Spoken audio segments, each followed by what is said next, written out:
it also makes you disciplined. And once you're disciplined, like you're like a sharpened sword, man, like a well-tempered blade, and then you can go out there and operate in the world. The reason that discipline is necessary is because you're a mass of competing short-term interests. And so the question is then, well, which short-term interests should win out? And the answer to that is none of them. They need to be organized into a hierarchy that makes them functional across time and across individuals. So like a 2-year-old is very likely to act out his or her proximal impulse. But of course, a 2-year-old can't survive in the world. You have to bring your primary instincts, let's say, under the regulatory structure of a higher order value system that allows them to manifest themselves without undue mutual sacrifice across large spans of time in the presence of large numbers of other people. So that requires a very sophisticated ordering. A meta-narrative is necessary to unite subcultures so that they can operate peacefully and within the same space. The same thing applies within you, because you're like an internal coalition of warring single-minded tribes, and they have to all be brought under the organizational structure of long-term collective vision. And in order to do that, you have to be disciplined. And any discipline, technically speaking, is an attempt to bring all those competing short-term impulses under a larger scale and more inclusive framework. You do that, and then, well, that's actually what gives you freedom.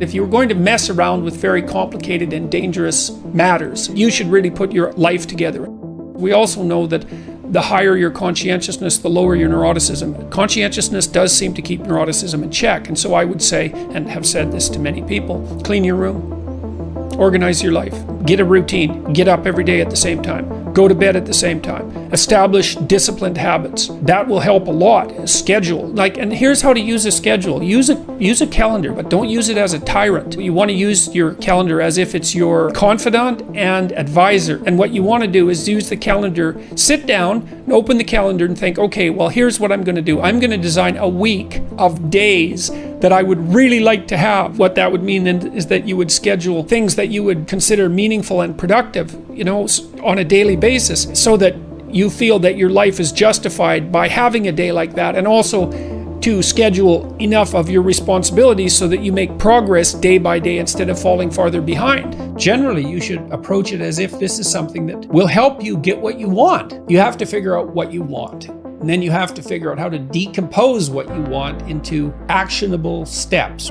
That's a pretty good deal, all things considered. And you can start stupid and slow. Like I said, just throw some things in that you're pretty likely to do and fill in the schedule with broad strokes. And then as you get familiar with it and comfortable with it and maybe even happy with it, you can fill in the details and start to use it in a more sophisticated way.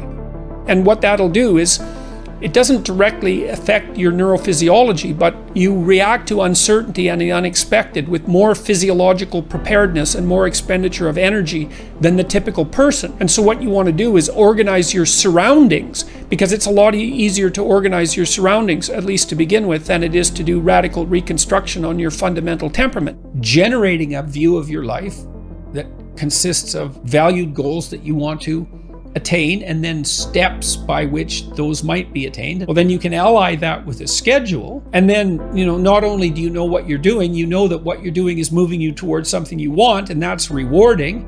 You need to have a primary discipline. It's absolutely necessary to succeed in life. Now, once you have a primary discipline, then you can branch out and become a multiplicity in your disciplined approach, and then you're absolutely bloody unstoppable.